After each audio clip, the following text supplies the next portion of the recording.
G'day everyone, I'm Ebony Bennett, Deputy Director at the Australia Institute, and welcome to the Australia Institute's inaugural Regional Climate Diplomacy Forum. Thanks so much for coming along today.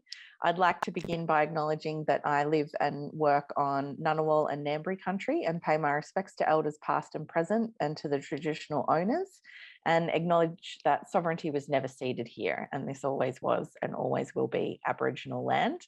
The Australia Institute has been hosting for almost 18 months now a series of these webinars, and you can find the details for those and upcoming webinars at our website. That's australiainstitute.org.au. And just a few tips before we begin to help things run smoothly today. Apologies if you've heard all this before, if you've joined us, but there's always a few new people on the line. If you hover over the bottom of your Zoom screen, you should be able to see a Q&A function, a button where you can type in questions for our panelists, and you should also be able to upvote questions from other people as well as make comments. A reminder to please keep things civil and on topic in the chat, or we'll have to boot you out.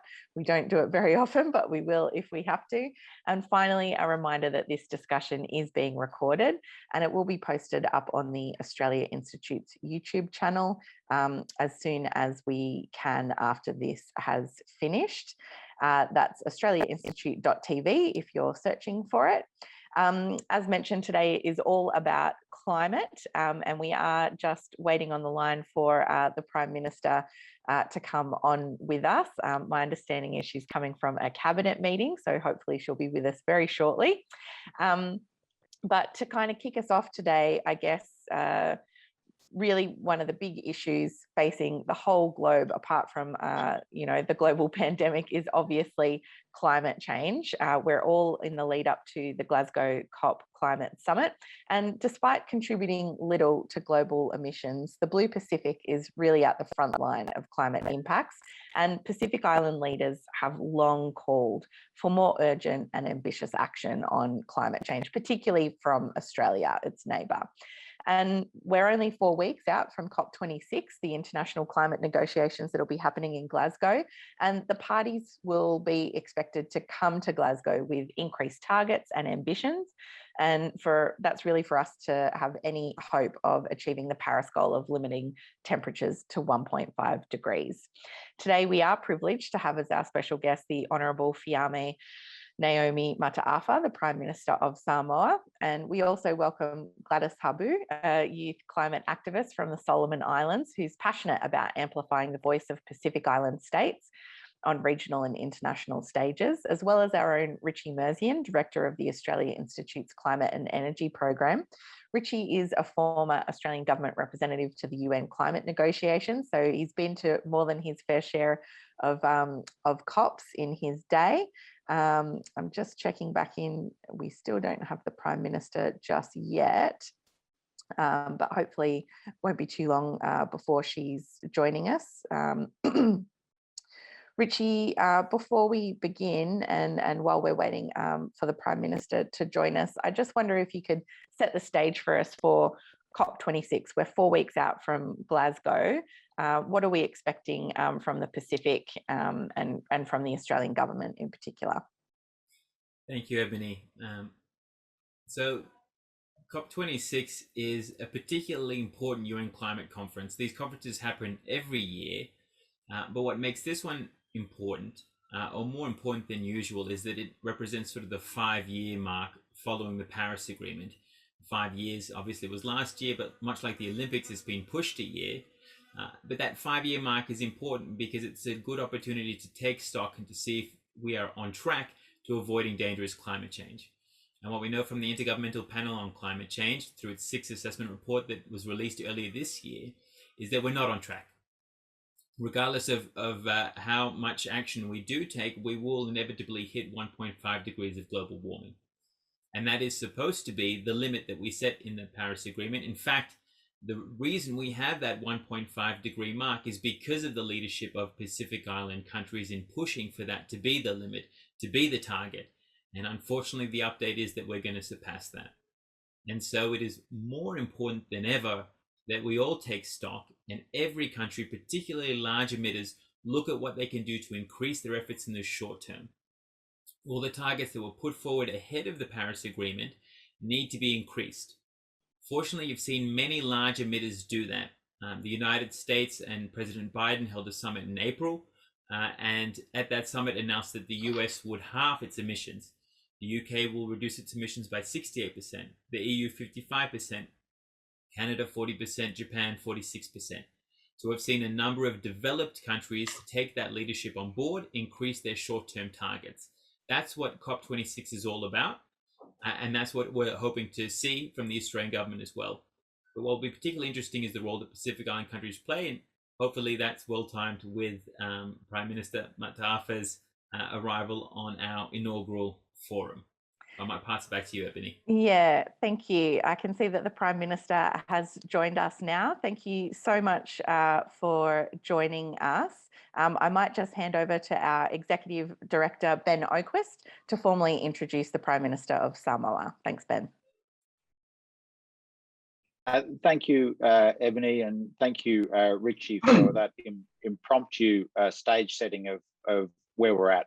It's actually important to know about the moment that we're in and the huge implications of all our actions in the lead up to Glasgow, and in particular, the leadership of the Pacific. So it was with great delight today to be joined by the Prime Minister of the Independent State of Samoa, the Honourable Fiame Naomi Mata'afa.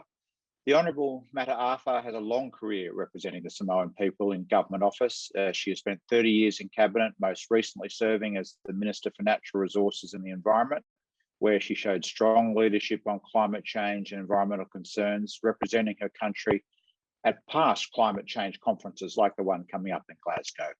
During her time in the portfolio, she launched the Samoans Women in Climate Change Initiative, which is now the patron, bringing together female leaders from the public, private and non-government sectors across Samoa. Now, as the newly elected first female Prime Minister of Samoa, her leadership is integral to the future of our region, indeed the planet. Pacific nations have long been vital in leading ambitious action on climate change, and this year will be no different. In her recent address to the UN General Assembly, the Prime Minister noted the importance of the upcoming COP26 negotiations as a point of no return and called on big polluters to demonstrate more commitment and leadership. Prime Minister, and I watched your speech again this morning, your talk of climate crisis, the existential threat, the need to halve emissions this decade, the need to end coal was a clarion call for the planet. Your calm presence, your authority, your humanity, your future vision shone through, delivering the type of speech that many Australians can only dream our government leaders would deliver. With the Pacific region on the front line of climate impacts, strong leadership from people like yourself must be front and centre in driving ambition and determining the path in this, the decisive decade for climate. It is with great pleasure that I welcome you to the Australia Institute's webinar and invite you to give your address. Thank you, Prime Minister. Thank you, Mr. Ben Oquist, Executive Director of the Australian Institute, Ms. Ebony Bennett, Deputy Director, Australian Institute, fellow panelists, ladies and gentlemen. I thank the Australia Institute for this invitation. This platform allows me to discuss an issue that was already a key priority for our region since I first became a parliamentarian in the 1980s. The forum then already expressed concerns about the climatic changes in the Pacific and recognized the serious social and economic disruptions it has for our region. Currently, the region has declared climate change as the single greatest threat to our livelihoods, security and well-being of the peoples of the Pacific. We have redefined the concept of security through the Boe Declaration on Regional Security, providing an expanded concept that better reflects our security concerns. This shows the centrality of addressing climate change in defining our regional approach, in identifying our national priorities, and influencing our foreign policy. In our recent regional meeting, for example, we even adopted a declaration that would help secure our maritime zones against the threat of climate change-related sea level rise. This ensures the preservation of our existing rights and entitlements stemming from the maritime zones. For many of our coastal dwellers, king tides are invading their homes. They can only watch the sea creep closer. Sea level is expected to continue to rise, a challenge for an island with a vast majority of people and bulk of infrastructure exposed to the sea along its coastline.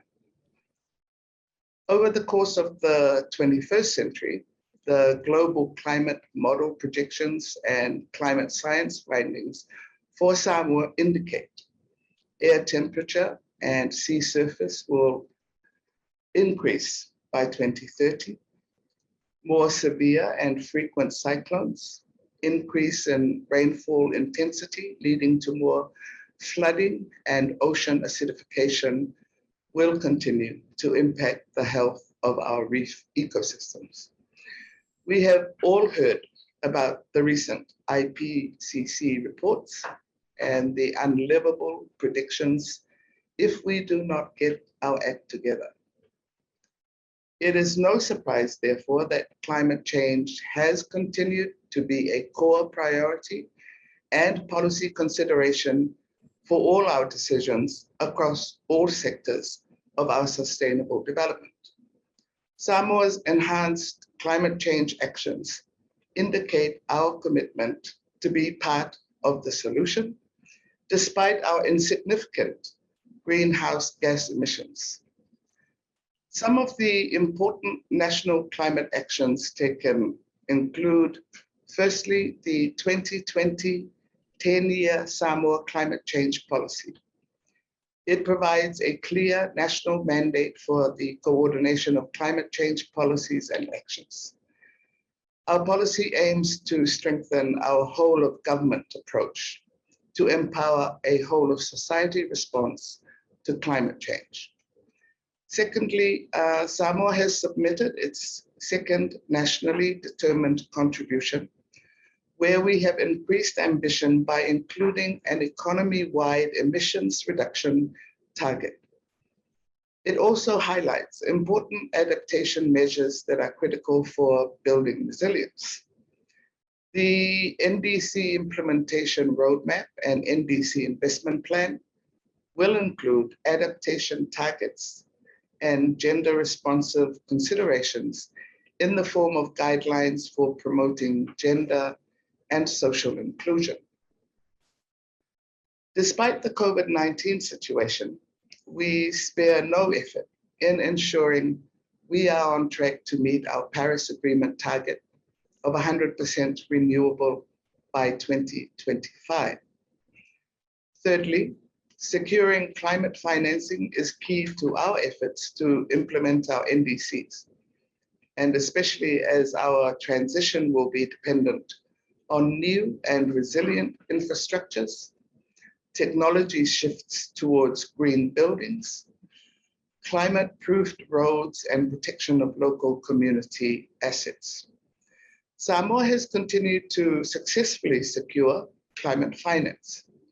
The challenge is to ensure that implementations are on target and impactful in building resilience. Climate financing allows us to develop, for example, a Green Climate Fund and GEF-funded flood management control scheme for the Vaisinano catchment area, which covers the Central Business District, funding to support community integrated management plans with adaptation interventions for district and community levels is also important. There are also health surveillance systems developed to monitor flood-related health issues. Lastly, Samoa is part of the Science, Not Silence campaign, promoting advocacy and action in line with the findings of the IPCC 1.5 degrees Celsius special report. We believe the science is important in the long-term planning we all need to take in order to avoid the crisis situation we now find ourselves in. At the national level, we are updating our GHG inventory and energy registry and finalizing Samoa's third national communication and latest state of the environment reports. Ladies and gentlemen, for Samoa, we cannot discuss COVID-19 recovery, SDGs, building back better, or plan for the next 10 years without addressing climate change. This time next month, the world will be gathering in Glasgow. The commitments to be made at this meeting is crucial. Glasgow, therefore, could be the point of no return. Hence, we must continue to push and demand more ambitious and urgent climate action from everyone. The leaders of the Pacific have appointed political climate champions that will lead our engagement on some of our core issues and concerns at the upcoming COP26 negotiations. These include climate ambition, environmental integrity, climate finance, loss and damage, and of course, oceans. While we understand the challenges with COVID-19 that all our countries are facing, we cannot use that to delay global climate action. The situation emphasizes the need to invest in COVID-19 recovery that are climate smart and in line with a low emissions development pathway. The development of COVID-19 vaccines was the fastest in history. Its rollout around the world at large scale required a massive global coordinated effort. I often ponder on how we can push for this historical, united, urgent global response at the same massive scale to help us reach the 1.5 degrees Celsius promise of the Paris Agreement. For us as the Blue Pacific, we need to inject some of that urgency and ambitious actions, like what we have achieved with COVID-19 vaccinations, to deliver the needed climate action. All major emitters need to urgently commit to strong climate action. Even with recent ambitious NDC submissions, the emissions gap is worrisome and still puts us on a catastrophic pathway of above 2 degrees of global heating. We need to push for cutting emissions in half by 2030 to help reach carbon neutrality by mid-century. The necessary climate finance to help developing countries to meet their ambitions cuts must be made available.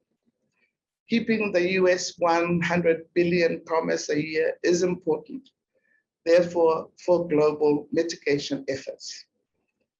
We continue to call for scaled-up climate financing for adaptation and dedicated financing for loss and damage.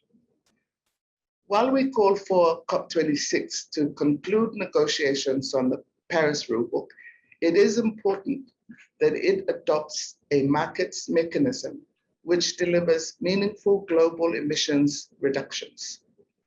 We must ensure that we continue to uphold the principle of environmental integrity and keep the Paris Agreement promise. This is key for the region when finalizing COP26 outcomes.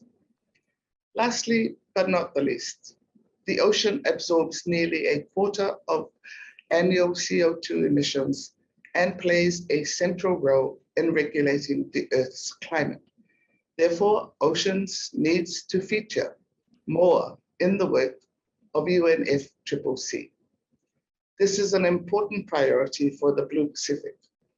Our AOSIS slogan of 1.5 to stay alive remains relevant now more than ever. All the issues listed as priorities for the Blue Pacific are linked back to that.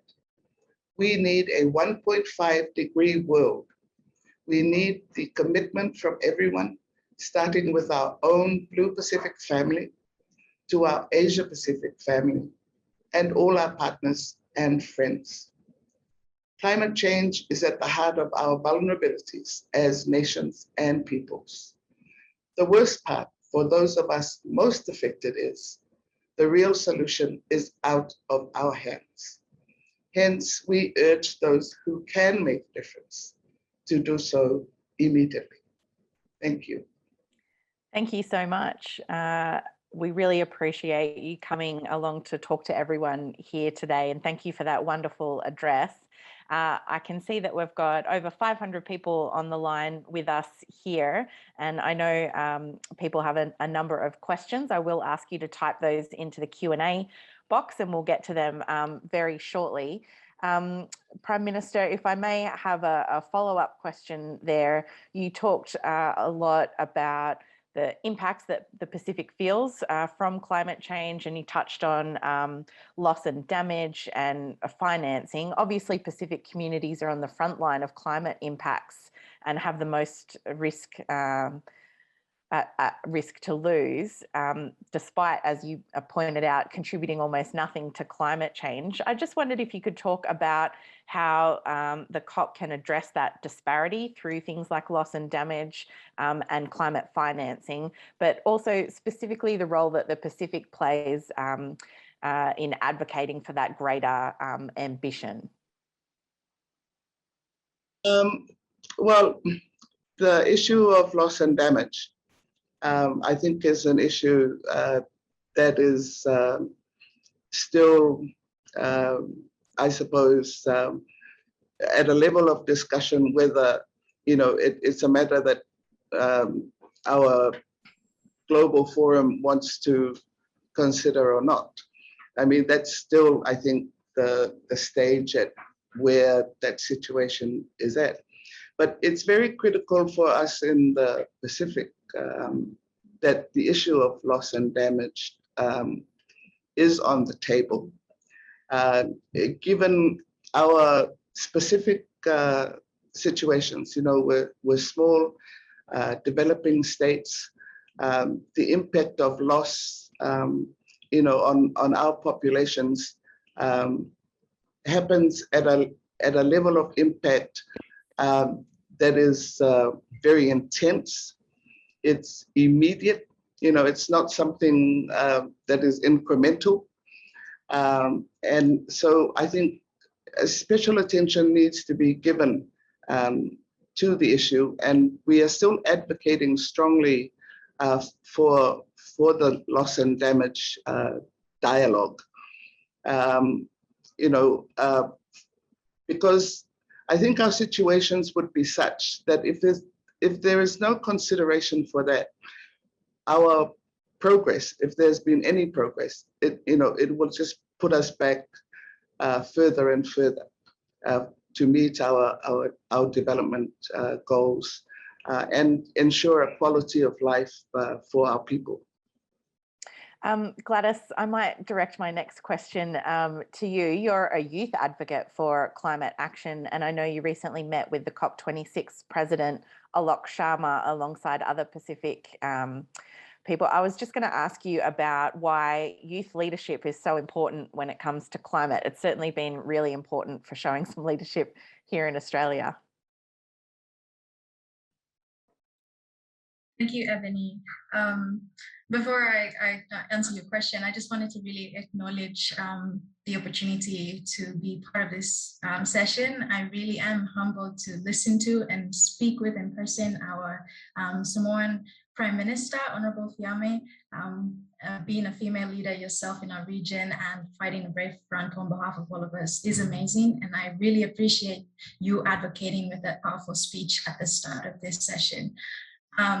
Youth leadership, in my personal opinion, is very significant in climate action, because youth are the future caretakers of this planet after the older generation. And I feel that if we are not taken seriously and empowered with the ability to participate in critical decision making, as well as receiving the necessary leadership training in the climate space today, then it will only continue to widen the gap between the ongoing climate crisis and the act of implementing the strategies that we want to see to relieve us of this crisis.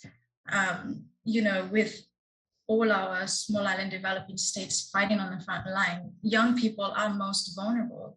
That is a fact. And if we look at the demographics of the Pacific, youth in many developing countries make up the majority of the population. And for instance, in Solomon Islands alone, 70% of our population are aged 30 years old and younger. So I see that if we are to make effective climate action, we need to utilize the youth population to give impactful results. We need to engage the majority. And we can do so by ensuring that the solutions that are proposed are realistic and relatable to the target youth audience agents, in order to allow them to drive genuine and holistic climate action. Honestly, we do not want our participation to be merely participation. We want to be impactful. We don't want to be tokenized.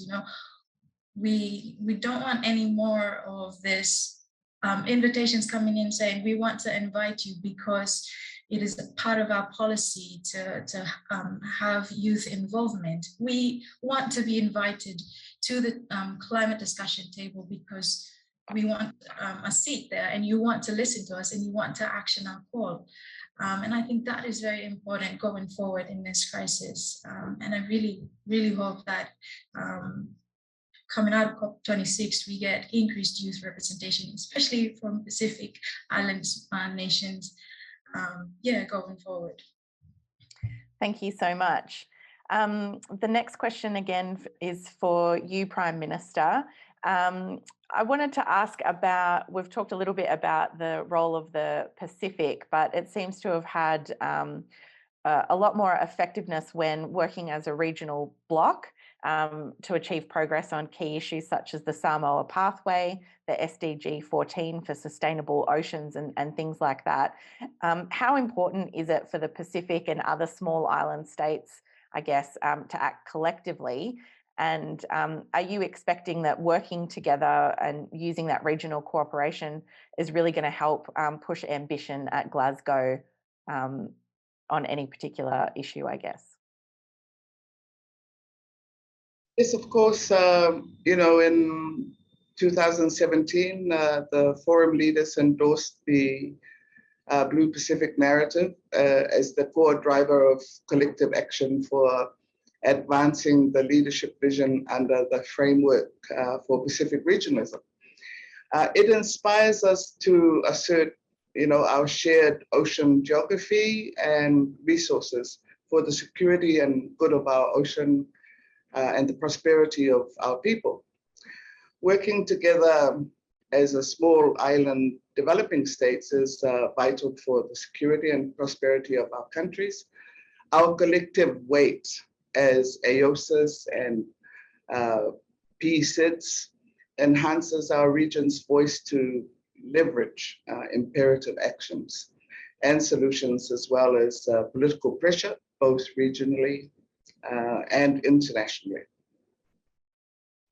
Thank you so much. We might go to questions from the audience very shortly, but Richie, I just wondered if I could come to you quickly. You gave us that outline at the very beginning about kind of the road to Glasgow and what we can expect. I just wondered, we are anticipating some new announcements from the Australian government, but are we anticipating they're going to be as ambitious as the Pacific countries would like to see? It's a good question. But before I address that, I just wanted to also add just what a privilege it is to have the Honourable Fiame Naomi Mata'afa for the first Regional Climate Diplomacy Forum, and also Ms. Abu Gladys as well, having them both on board. such strong, powerful voices really do bring home the issue to Australia. Often, especially in Canberra, we feel like we're in a bit of a bubble here. The Australian government is currently considering whether to lock in a net zero by 2050 target. But that isn't where the conversation is at. Glasgow is about short-term action. And as the Prime Minister outlined, that is at an inflection point. It's at the point of no return.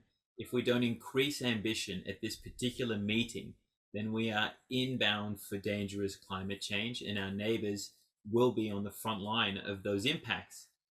The bar has been set. It's at least halving emissions this decade. I think that would prove a credible contribution for this meet, but then going forward, ultimately, reducing emissions by 3/4 by 2030 would be what would be on par with the science, and that's what many would want to see the Australian government take forward. That would be in line with the expectations for actually avoiding these impacts. Hopefully we will see more come forward from the Australian government between now and COP26, but even basic questions around whether the Prime Minister of Australia will attend are still in the works as well. So really, we don't have a plan yet. We don't have a leadership aligned for the meeting yet. There's still many questions unanswered, and that's a particularly difficult position to be in when the solutions are so clear.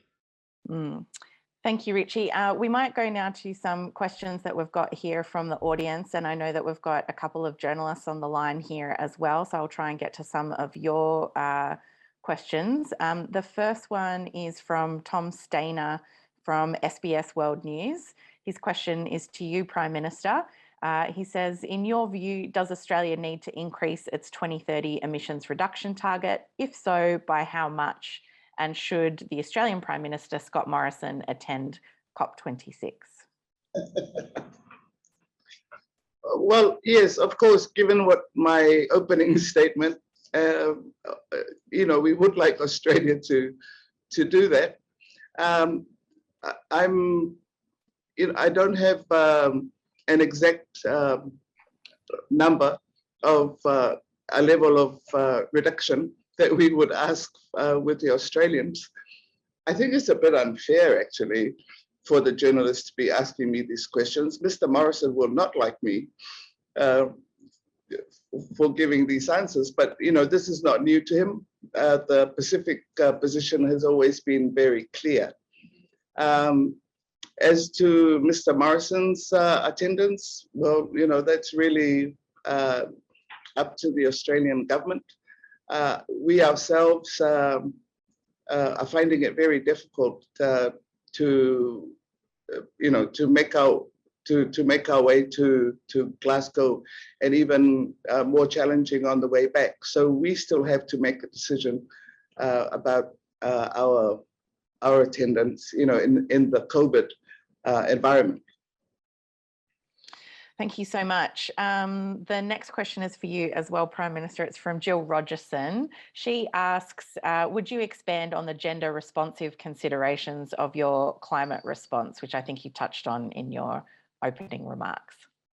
Yes, I think, along the same spirit of Gladys's response to the youth involvement, I think the point is, everyone has to act. But then, that for gender responsiveness, it's well documented, first of all, that women are most affected. Secondly, that they are very responsive. They organize well around those responses. They're inclusive operators.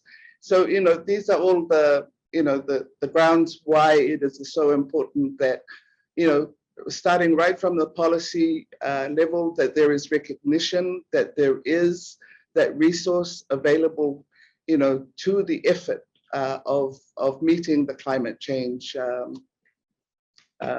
challenges. So I'm not just saying this because I'm a woman, but, these are well proven, outcomes of how they responded, not only to climate change, but many other social issues that confront our communities. Gladys, I wonder if I might come to you for a response to that as well, as a young female climate leader yourself. How important is it to be inclusive as part of leadership roles, but also advocacy and activism? Thank you, Ebony. Yeah, honestly, including female leadership in spaces like this is very important. And I speak from the perspective of the general female population in like rural places in Pacific Island countries, where already we come from, you know, a lot of inequality. There's so much disproportionate factors that are affecting us as females, and you know, on top of that, we are also at the home level responsible for a lot of labor-intensive work, and these are just the simplest things that we need to do to ensure that we have the most basic things available for us at home: food, water, and yet we are also affected by the consequences of climate change, making us very vulnerable. More importantly, our safety. And so, coming from that perspective, I feel like females have a very wholesome understanding of how people are affected by this crisis, and hence would be able to draw better solutions going forward in this space. Thank you. The next question I have here is from Tali Awalatia. I hope I've pronounced that correctly, Tali. Her question is also for the Prime Minister. She says, Talofa lava Fiame, Tali from the ABC. I hope I'm pronouncing all this correctly. I'm sorry, Tali. Will you be attending COP26 in person, Prime Minister, given costs and COVID impacts? She asks, what will it mean if Pacific leaders can't physically be there to Talanoa with other leaders outside of official talks? Yes, I think because the hosts need to, I think, you know, have the information of who's actually attending, we will be having to make our decisions almost immediately. It's very important for the Pacific to have a presence there. But here we are, we're meeting virtually, and it seems to be the way of the world at the moment. And, you know, we sincerely hope that the hosts could entertain, you know, virtual participation in the workings of the COP26 meeting. The next question that I've got is perhaps a follow-up on that, just keeping with the impacts of COVID for a little bit. It's from Matthew Elmas. He says, thank you for your speech today. How crucial is it that Samoa and the Pacific region more broadly is able to secure vaccinations against COVID-19 as soon as possible? And is enough being done to redirect resources from nations like Australia and the United States to other nations?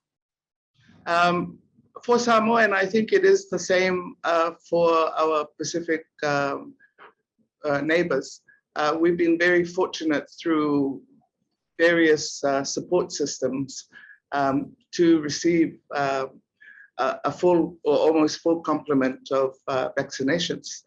For us here in Samoa, we are very fortunate to have that for the you know, the population that needs to be vaccinated, and for our younger population, 17 and under, New Zealand government has come forward that they will provide the Pfizer vaccination. So we're very much on track.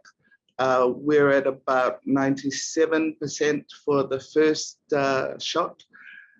We're probably getting close to 60% on the second shot. And we hope that by the end of November, when the vaccination, what do you call it?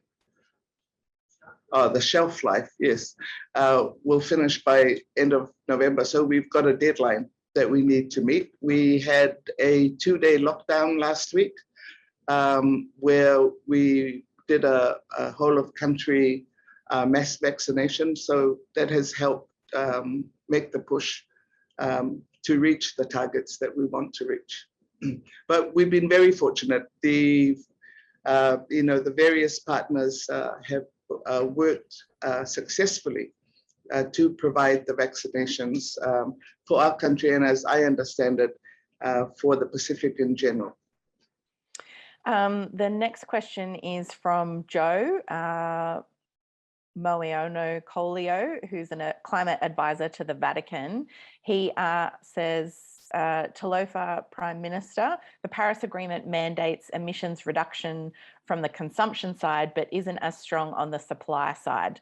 On that note, he says the Dalai Lama, the Pope, and a number of Nobel Peace Laureates have called for a fossil fuel non-proliferation treaty to halt the proliferation of fossil fuels at the production stage. Do you think Samoa and other Pacific small island nations would support that initiative, and how important, I'm adding this on, this isn't his question, I was just going to say Australia is obviously a large fossil fuel exporter. So how important are initiatives like that to be limiting or restricting coal in future?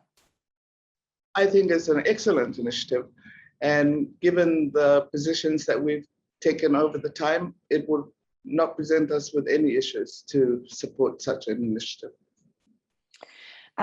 Gladys, I wonder if I might get you to respond to that as well. Obviously, a lot of climate action and the Paris Agreement is focused around the demand side, but fossil fuel exports and the consumption of fossil fuels globally is still a huge issue. How important are initiatives like the Fossil Fuel Non-Proliferation Treaty?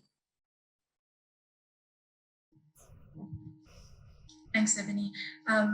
Yeah, I think that it's a very important step towards maintaining that 1.5 degrees Celsius that we really hope to have. Although when I look at the way in which Australia is leading Oceania in terms of transitioning from this fossil fuel phase, I do believe that there is more that still can be done. It really saddens me that Australian politics is lagging the change that we hope to see in the region. I do have to say though that there is good. I believe change is coming, and I know the general population now are seeing like the consequences of climate change in the backyard, which will be the wind of change that we hope to see. And a lot of young people are in this. What I really wanted to say here is that we cannot ignore the reality, because the cost of ignoring it would far outweigh the benefit of transitioning into a greener economy. Richie, I might just come to you quickly on that as well. I know the Institute's done a bunch of work, but how important is it going to be to address Australia's fossil fuel exports? Quite important, because if you look at the impact that Australia is having, the Prime Minister noted that Samoa has an insignificant impact in terms of contributing to climate change. Australia's on the other end of the spectrum. Australia is in the top 10% of emitters just for its emissions onshore. But where it plays an even bigger role is in what it exports to the world. Australia is arguably the largest coal exporter, the largest liquefied natural gas exporter. When you put that together and compare it with other countries, Australia is the third largest exporter of fossil fuels in the world after Russia and Saudi Arabia. And if you look at the emissions involved in all those fossil fuels it exports, it's more than twice what it emits onshore. And so Australia's contribution is oversized in that way. Unfortunately, the Paris Agreement doesn't even mention fossil fuels, and that's by design, because the supply side, those who are dealing in the problem, don't necessarily want it to address that. But if we're going to solve climate change, we have to. Much like we do with tobacco or alcohol or drugs or weapons, you have to deal with supply as much as demand. And so the best thing that we could be doing is putting a halt to new fossil fuel projects. And that's in fact what the International Energy Agency recommends as its pathway to keep to 1.5 degrees. Thanks, Richie. Back to you, Prime Minister. I wanted to ask about the GCF being a valuable source of climate finance for Samoa and the region, would you like to see that be supported by all countries? Sorry, that's the Green Climate Fund. Shouldn't speak in acronyms there. Yes, of course. And, we've been the recipient of such funding. And so, it's one of our financing is one of the building blocks, for this negotiations that we're having through the UN. So, I think the question is, should, other countries be participating? Oh, well, of course. And we're not meeting, the financial targets that have been set, and I'm sure that is one of the burning questions. How do we meet that gap? What needs to be done to meet that gap? Richie, I might ask you to respond to that as well. I know you're a veteran of many COPs. How important is the Green Climate Fund? The Green Climate Fund is the main multilateral source of financing for climate action, and I had the good fortune of traveling to Samoa when Australia co-hosted a Green Climate Fund board meeting in Apia, I think in late 2016. And it was the first time that the Green Climate Fund board, which is the 40 countries, half from the developing country side and half from developed countries, actually went to the Pacific and saw firsthand climate impacts and agreed to scale up climate finance as well. Since then, unfortunately, Australia has pulled out of the Green Climate Fund, and it would be great to see Australia rejoin, recommit and replenish back into this fund that has had a major role in financing climate action in the Pacific and more globally, because climate finance is the glue. It holds together ambition, particularly in countries that aren't necessarily responsible for climate action, but have to deal with those impacts. And so it's the goodwill that developed countries provide and help mobilize that seals the deal and helps prepare countries for those unavoidable impacts. And it would be great to see Australia rejoin the Green Climate Fund, given it has played a key role in the past. And as the Prime Minister said, of course, all countries should be involved in the solution. Thanks, Richie. Prime Minister, the next question is for you. It's from Dan Jervis Bardi. He says, what impact, if any, would the Australian government's failure to commit to more ambitious emissions reduction targets have on its relationship with Samoa?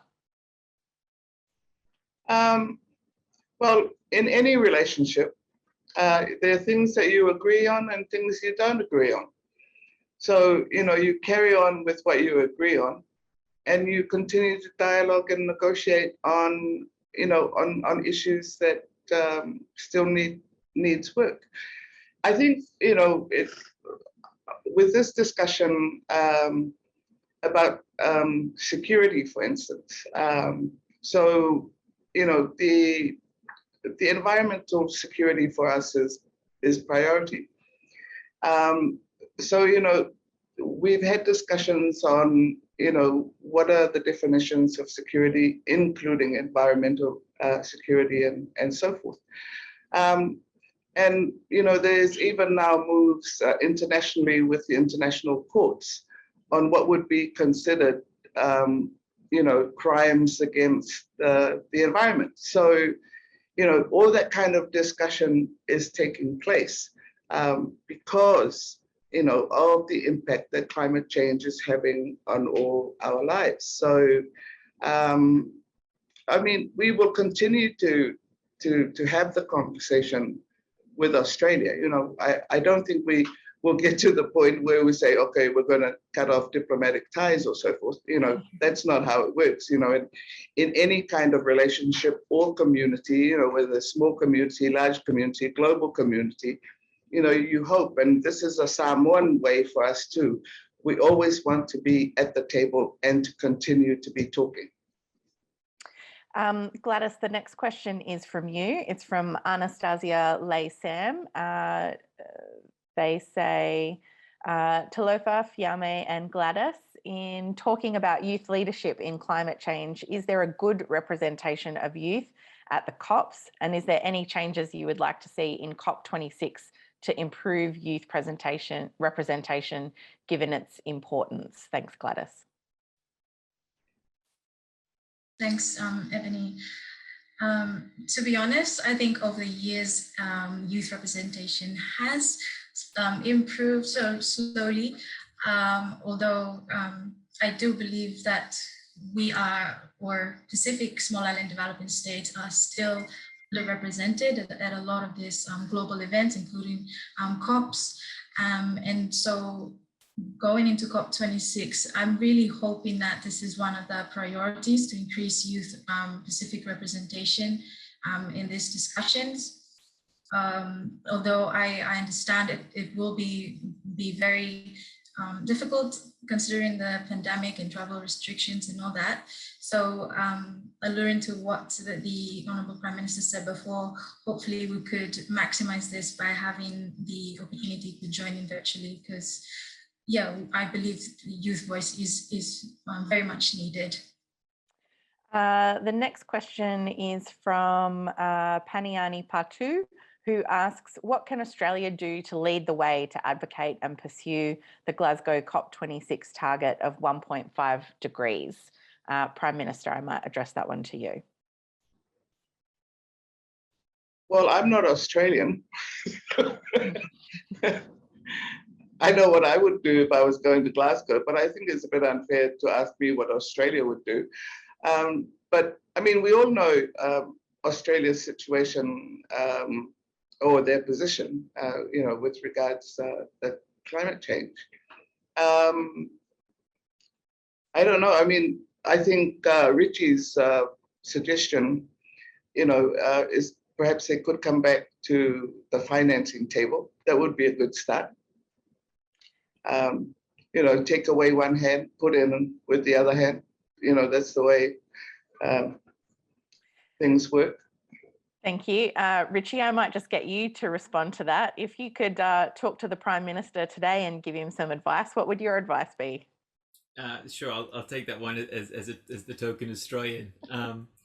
So I think the Prime Minister's right. Rejoining the Green Climate Fund would be the first step. And that would include a new commitment of climate finance. Australia put in 200 million into the first commitment period. Doubling that contribution and putting into the Green Climate Fund 400 million would be a good faith start. Secondly, increasing its nationally determined contribution. It's currently 26%. It should be at least 50, but really higher is better. The third, hitting pause on any new fossil fuel projects. There are 20 new coal projects in New South Wales alone, let alone all the gas that the gas-fired recovery that the Australian government currently is interested in pursuing would unleash. So hitting halt on fossil fuel projects would also be another good step. So that there's no shortage of steps and no shortage of opportunity for the Australian government to re-engage in the international community and show that it does take climate change as seriously as its Pacific neighbours, who have constantly said this is the #1 security threat. And in fact, Australia, as part of the Pacific family, as a member of the Pacific Island Forum, also shared those sentiments in saying it is the greatest threat to the Pacific. And that's what it should actually follow up on doing. Prime Minister, and hopefully a straightforward question, which is, when is Samoa planning to open its international borders? We've got a lot of people here on the chat today and from the diaspora and tourists who are keen to visit. How soon can we all get to Samoa?